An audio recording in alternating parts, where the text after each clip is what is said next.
Okay, hello everybody, and welcome to the first ever Record Currency Management podcast.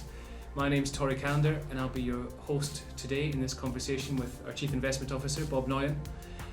I'll also be one of the regular hosts in what will become an ongoing series of interview-style conversations with our research analysts, our risk managers, and our risk takers on all matters financial markets and currency markets specifically.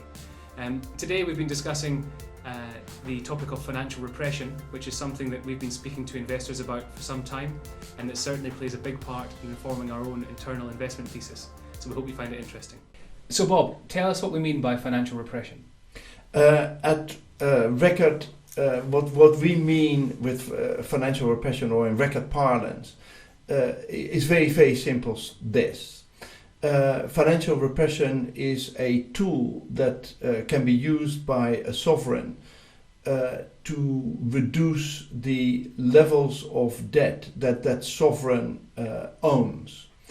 And it can do that then by repressing the savings of those savers who are investing in the debt of that sovereign, by imposing, say, for example, negative real returns. Sure, and how long has that theme been prevalent in the market, and has it in any way been intensified or exacerbated by the COVID-19 crisis?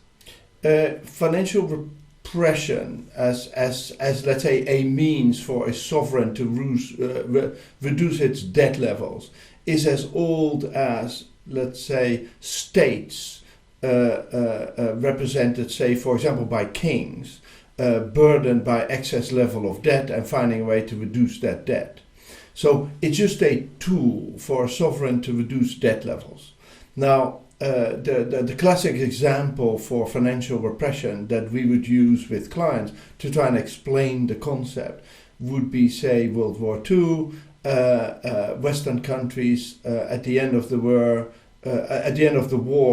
ending up with excessive debt levels and then entering into a period of financial repression in order then to reduce these levels of debt. And then we're finding ourselves in a situation very, very similar, where we're fighting a war against a virus. We are accumulating excess levels of debt, and once the war has been won, which we hope will happen imminently, then the sovereigns will have to find a way to reduce these levels of debt that we are accumulating at the moment fighting the virus. Sure. And what role do central banks play in all of this? Well, central banks play obviously the key role because they set the price of money. And if they can set the price of money in such a way that it is convenient to the issuer of the debt, i.e. the state, and inconvenient to the saver who has savings at the bank or who owns government bonds, then the central bank essentially has the pricing mechanism in order to engineer financial repression. Sure. So generally speaking, what does this theme mean for traditional assets, and specifically for risk and return in those assets? All right. What we advise our clients to be cognizant of at the moment is this. A lot of investors, as part of their portfolio, they own nominal assets, i.e. I have a bond, the bond is repaid over X years, and you are returned against your investment with nominal cash flows. If, for example, the level of inflation is higher than the rate of interest you earn on those nominal assets, then you're essentially owning an asset and you're earning negative real rates of return. And that is classic financial repression. And what about more broadly than fixed income? Is there an impact in equity markets, for example, or credit?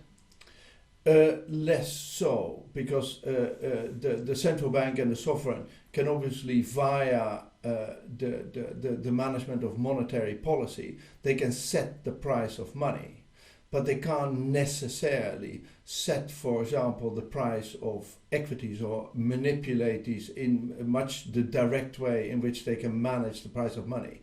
So, for example, if a nominal investment performs poorly as a result of high levels of inflation, then it stands to reason that some asset that earns you a real return, i.e. compensates you better for levels of inflation, should do better during periods of financial repression. But in terms of risk and in terms of potential drawdown, markets are at fairly inflated levels, both in fixed income and in the equity space, largely because of this theme, I think I'm right in saying. So that's right. So from a risk perspective, there is always the chance that we could see some significant volatility. Absolutely right. So I think at the highest, most obvious level, what one should be concerned about is this. If one owns a lot of nominal assets, and typically institutional investors own nominal assets, i.e. bond investments, allocating these to a variety of borrowers in the world. And if you rank borrowers by the amount of financial repression they will have to impose on savers, you could probably argue that certain countries are more at risk of financial repression, depressing the returns to investors. So taking that into account when you allocate your bond allocation, we think is a very, very sound way to optimize allocations of risky assets in your portfolio, including bonds. So Bob, we've said that currency markets might be the last great equilibrator as a result of this theme of financial repression. What do you mean by that? What I mean with that is this, and it's very, very important, I think, to also put that into context of how governments or sovereigns manage the economy, including monetary policy. So there's a notion in certainly the Western world that there is independence in terms of monetary policy as delivered by central banks. Now, thinking through how central banks really enact monetary policy, I think the notion that central banks are somehow independent agents from the sovereign is wrong. We need to think about central banks as simply part of the government trying its very, very best to manage the economy. Now, if that is true, and a government finds, or a state finds itself in a position of excess levels of debt and uses financial repression in order to bring down those levels of debt, as I said, by transferring wealth directly or indirectly via interest rate management from the private to the public sector. If that takes place domestically in an economy, because the central bank simply sets the price of money conveniently for the sovereign, that means that the market at that point has no ability to voice an opinion about the price of that debt and the obligation of the state, and sends a price signal to the sovereign and the central bank.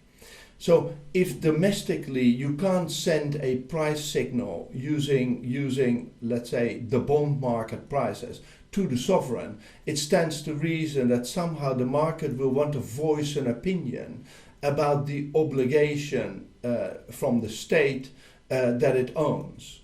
And then if it can't send a signal via interest rate prices, because the interest rates are manipulated or set by the central bank, it stands then to reason that somehow market forces will seek an outlet for the pressures building up in an economy. And if it can't be then interest rate, we think it will come out, the pressures will come out via currency price adjustments. But can't central banks control the currency markets just as well as they do control the bond markets or the interest rate markets? I mean, some countries have pegs, or some central banks intervene, albeit unofficially perhaps, to alter or control the price of their currency. So why won't that be the case here? Oh, you're absolutely right. The problem that a sovereign has, and when I say sovereign, I mean, say, the state itself, the Ministry of Finance, along with agents like central banks. So you can't control everything.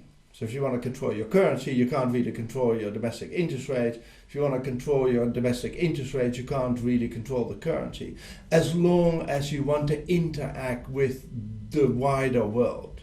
So you can't control everything. So we're not saying necessarily that you can't control the currency. You can. But what we are now saying is that currency is just one of the adjustment mechanisms. And you need to now think through very, very carefully, what is it that the sovereign wants to achieve by way of financial repression?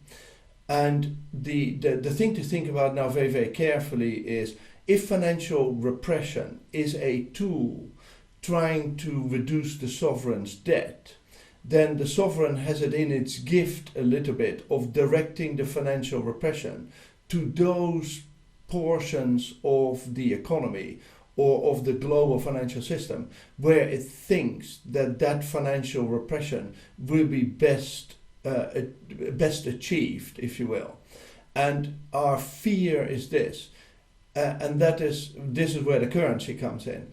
If a sovereign has excess levels of debt, and if those levels of debt are in part held by foreigners, it stands to reason that if the sovereign wants to engineer a wealth transfer from the private sector to itself, i.e. the public sector, and it can somehow repress the returns of foreigners by somehow engineering a state of affairs where currency valuations weaken, then in a way it uses financial repression via the currency as an outlet, and then the target of that financial repression are the foreign investors in your domestic bond market.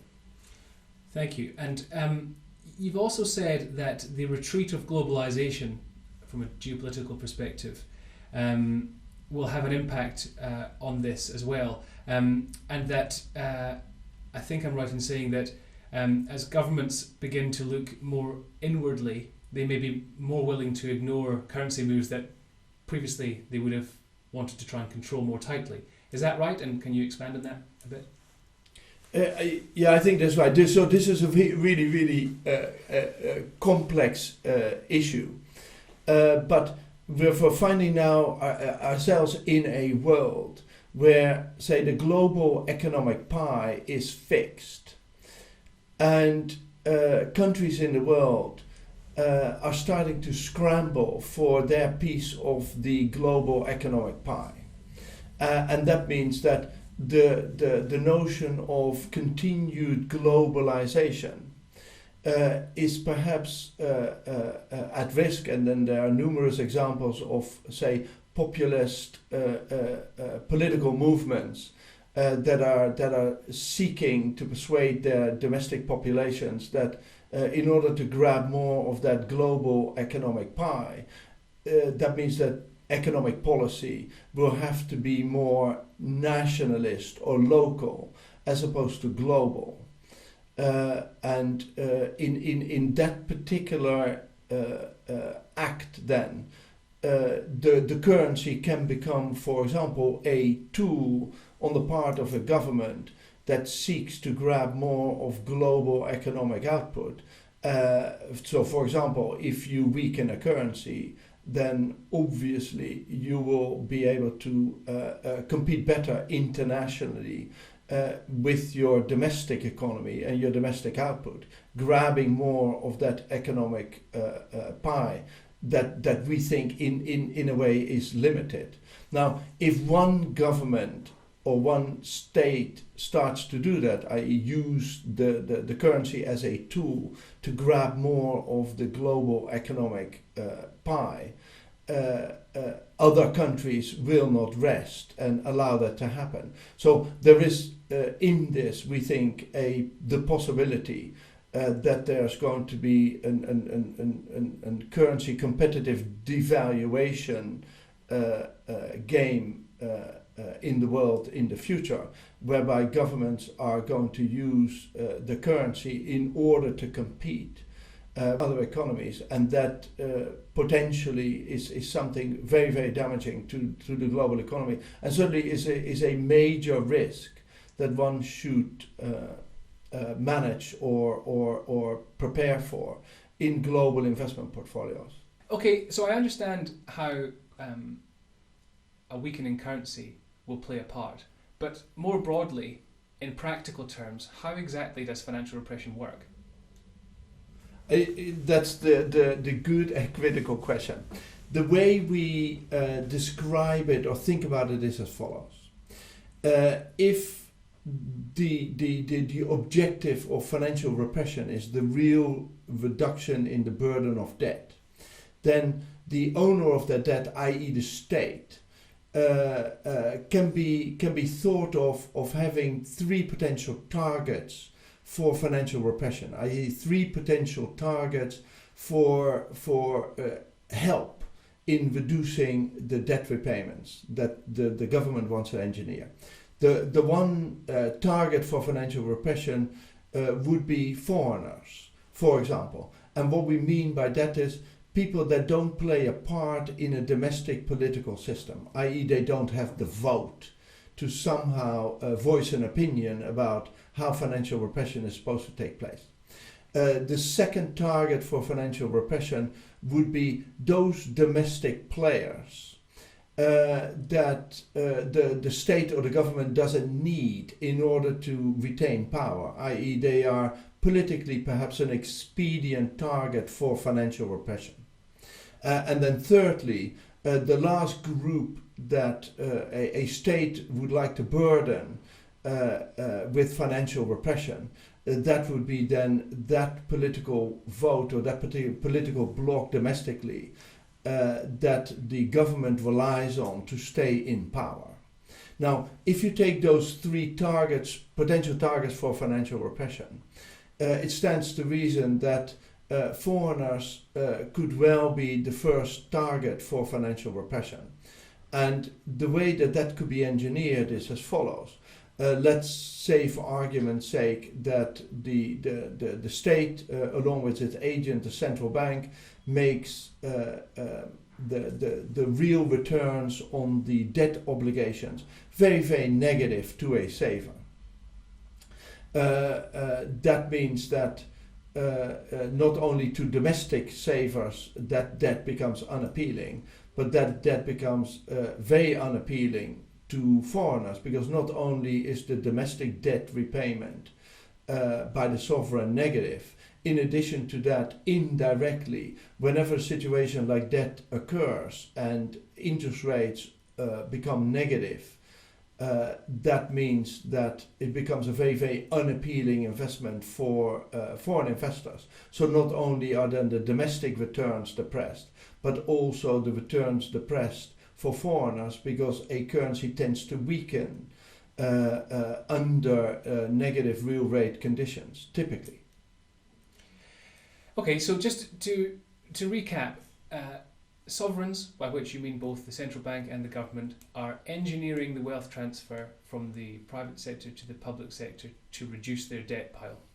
And your belief is, or our belief is, that currency markets will play a big part in the jigsaw as the world, or as markets express their opinions on how each government is doing in that game, effectively.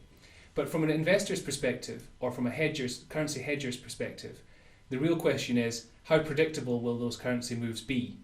What are the fundamental or structural elements that are going to drive those currency moves, and how readily can they be predicted so as to either capitalize via a return-seeking strategy or protect oneself using a hedging strategy? Very, very good question. And I think the easiest way to answer that complex question reasonably quick is to think about a world, for example, where there are two nation states.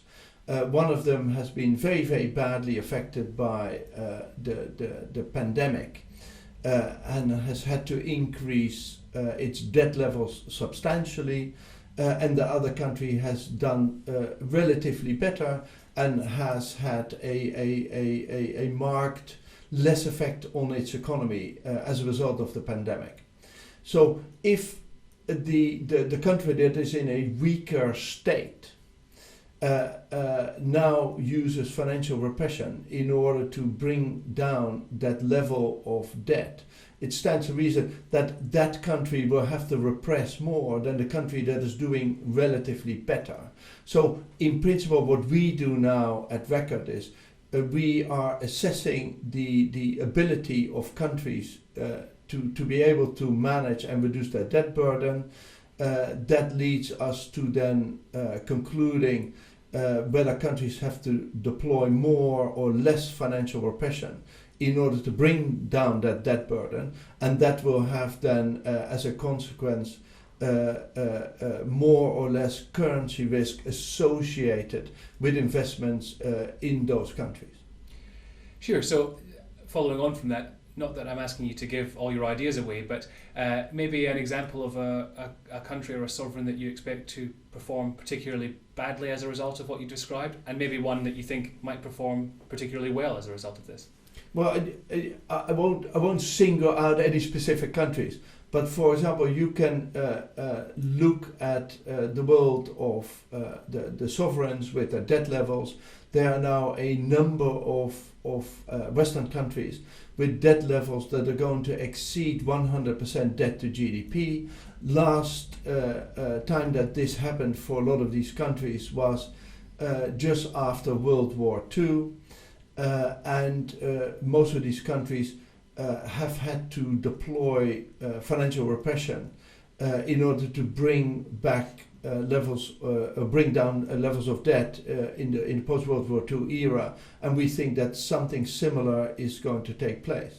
And what we do at Record now is to carefully look at all the countries, their levels of debt, and then the glide paths necessary for debt reduction in order to bring back a more sound economic state. That's going to take many, many years, and you can just look at each individual country and each individual's glide path and say, how are you going to be able to reduce levels of debt, and what then has that and the potential then effects on currency and returns on those levels of debt. And they're all going to be dependent then on the specific conditions for these individual countries. Okay, so we understand that financial repression is happening. We understand that currency markets are going to move as this jigsaw plays out across financial markets, and we even understand that we believe we can make some confident predictions as to which currencies might perform or underperform as a result. But really the question that matters here is, so what? What does all this mean for both currency hedgers and those seeking return from currency markets? But let's start first with currency hedgers. Okay.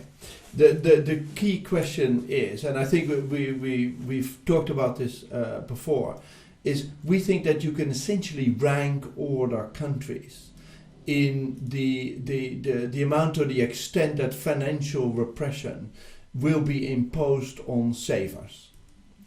And then what one should be doing, we think, as an investor, and then thinking in the context of currency hedging, if you have allocations to assets in those countries, and particularly then the countries where financial repression is going to be used as a tool, then we think that those exposures should typically be hedged with very, very high hedge ratios.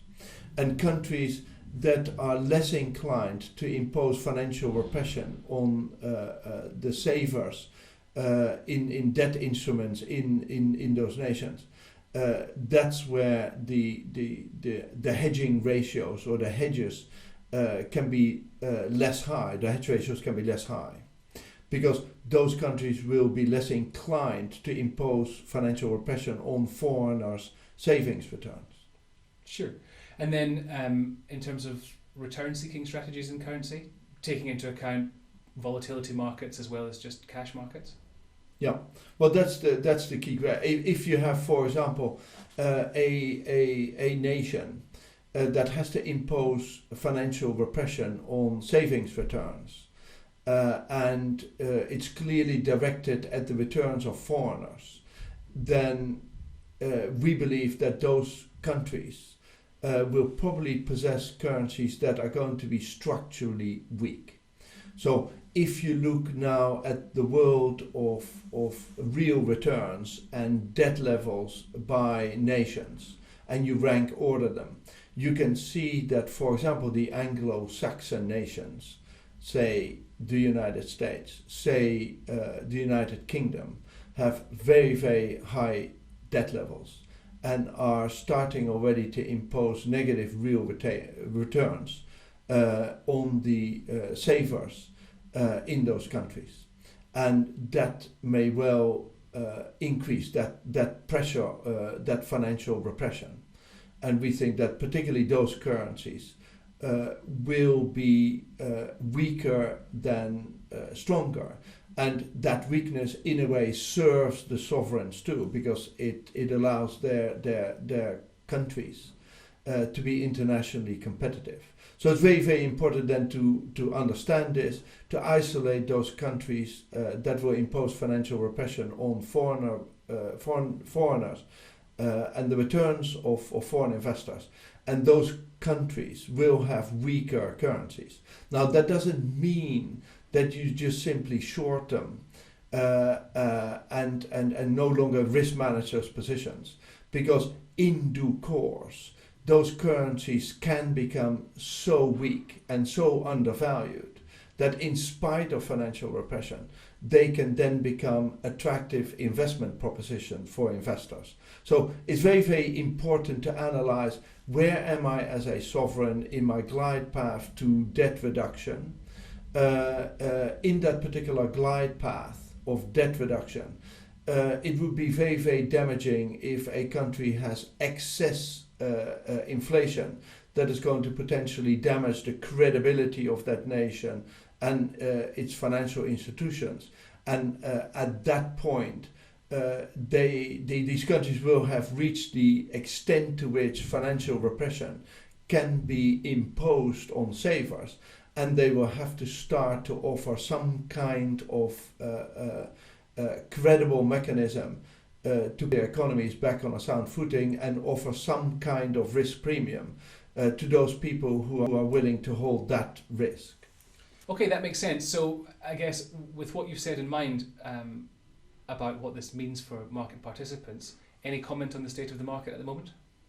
Yes, and I think I would like to get a concern across about the state of the market. So we find ourselves in a state in markets. If you simply look at levels of interest rates, volatility, and what I mean is by what amount of prices changes do markets change every day. We're finding ourselves, in spite of the fact that our economies are depressed and we don't really have a clear idea what the future is going to look like, in an extraordinarily calm market. So the prices of risky assets are high. Currencies are at the moment on a day-to-day basis traveling with very little volatility, i.e. the price movements are extraordinarily low in contrast with long history. And that calm, we think, hides something, or there's something lurking below the surface. So in spite of the fact that volatility is low, that doesn't, in our view, suggest that the outlook for the world is a relatively low risk world. We think that there's, under the surface of this low levels of volatility, there's a lot of brittleness. And the only reasons, actually, if somebody asks, why is the volatility so low? There is at the moment a almost blind faith by markets expressed in the ability of governments and the authorities that manage, say, the global financial system, in the ability of those institutions to maintain stability in our system. And we don't think that that is a faith necessarily justified by whatever exogenous shocks are ahead of us in the future. That's a stark warning, and one that's important for people to listen to. And that brings me nicely to my final question. firstly, thank you. I think that's been a very thorough and interesting overview of the financial repression theme. But with all that in mind and everything you've said considered, if there were one message that you would give to an institutional investor, say, who's looking to hedge currency risk at the moment, or indeed to someone who's looking at currency for return strategies, what would that message be? Sorry, I'm going to be very naughty and give you or interpret two messages rather than the one. One message would be is we think that institutional investors have to be prepared for market outcomes that have no easy precedent in history. So you have to be prepared to be flexible and to, as events unfold, be able to interpret those actions, those price actions, in light of your investment objectives, long term and short term, to be able then to take action. So you have to be flexible, and your policy, investment policies, have to reflect, I think, a future that is going to be markedly different in the way that prices and assets will move in the future. So that's one. And then the other answer, it is sort of linked to the first answer about being flexible. In order to be flexible, you need to have an infrastructure in place, so that if you experience these events that are coming, and I can't foresee exactly what's going to happen, I just have a very strong hunch that some things are going to happen. So when they happen, you have to be prepared then with a transaction infrastructure that can deal then with whatever investment actions you believe are appropriate for the portfolio. And preparing that transaction infrastructure in advance makes a lot of sense, because when the market becomes volatile, like we had it recently in March 2020, at that point you don't have time to set up, say, arrangements to transact, to modify your allocations in your portfolio, because you don't have time to act. So now that the financial authorities essentially have engineered a period of calm, this now is the perfect time to put in place the infrastructures to be able to survive and even take advantage of the opportunities that will come. Excellent. Well, thank you, Bob. And once again, I think that was very thorough and hopefully was of interest to everybody listening. So thank you very much for joining us. There's plenty there that we can help with. So please don't hesitate to get in touch if there's anything you'd like to discuss further. And otherwise, thank you much. See you next time.